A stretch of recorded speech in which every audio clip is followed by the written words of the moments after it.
अपने घर में ही है वो। कोई मुझे बताएगा हुआ क्या है? लड़के को जानती हो?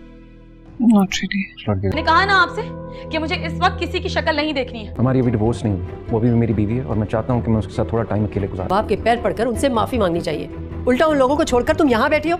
ड्रामे के अगले एपिसोड में आखिरकार अंधलीप को जल्द ही अपनी गलती का एहसास हो जाता है कि उसने मोइज़ की बातों में आकर अपनी और अपने घर माँ बाप की इज़्ज़त ख़राब कर दी।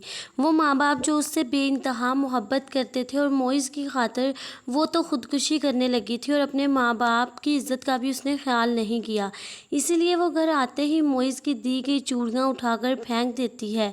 दूसरी तरफ नुमैर की वालदा की कोशिश होती है कि अंधलीप हमारे घर से चली जाए और वो अंधलीप से कहती है कि तुम अपने माँ बाप को इतना बड़ा दुख देकर यहाँ सुकून से बैठी हो, तुम्हें चाहिए कि अपने घर जाओ और अपने माँ बाप से माफ़ी मांगो। जबकि नुमैर जब अपनी वालदा की ये बात सुनता है तो अपनी वालदा से कहता है कि अब अंधलीप का घर यही है और वो जब तक चाहे यहाँ रह सकती है। ये सुनकर अंधलीप सोचती है कि नुमैर कितना अच्छा है, सब कुछ जानते हुए भी मेरा ख्याल रख रहा है और अपनी वालदा से मेरे लिए लड़ रहा है।